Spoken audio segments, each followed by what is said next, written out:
કદાચ મારી ઉંમરના ને મારી પછી જન્મેલા લોકોને અંદાજવાની હશે કે પહેલા ખેડૂતોના નામે માત્ર ને માત્ર શું થતું હતું? આઝાદી પછી નરેન્દ્રભાઈ મોદીનું શાસન આવ્યું ત્યાર સુધી કિસાન સન્માન નિધિના નામે દર વર્ષે કેટલા રૂપિયા આવે આપણા બેંકના એકાઉન્ટમાં?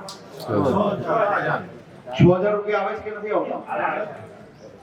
અને ઘણા ઘરમાં તો પરિવારમાં કેટલા એ લોકોને આવતા હશે? જેટલા નામ હોય એટલા નામ આવે.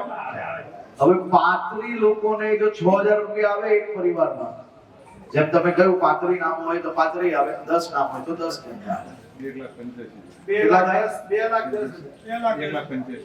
આ ક્યારેય આઝાદીથી લઈને નરેન્દ્રભાઈ મોદીનું શાસન આવ્યું ત્યાર સુધી કોઈ ખેડૂત ભાઈઓને મળતો તો રૂપિયો? આ પાછળ બેઠેલા એમને મળતો તો ભાઈ પહેલા? ના. આ ખેડૂતોને સન્માન નિધિ એકદમ સમયસર બેંકના ખાતામાં ડાયરેક્ટ રૂપિયો ક્યારથી આવવા માંડ્યો?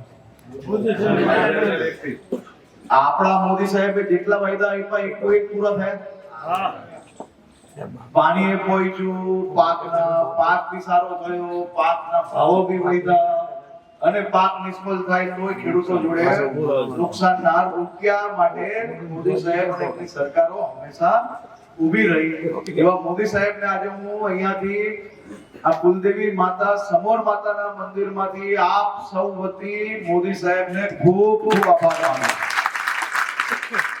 શાસન કેવું અપાય? શાસન એ હંમેશા લોકોને સહયોગી બનવા માટે અપાય. અને એમાં આપણે બનાસકાંઠામાં તો લહેર જ લહેર છે.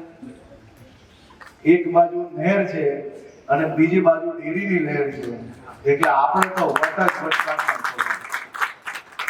અને ત્રીજી કઈ તકલીફ પડે તો ભારતીય જનતા પાર્ટીના કાર્યકર્તાઓની લહેર છે તમારી જોડે. તમે લહેર લહેર કરો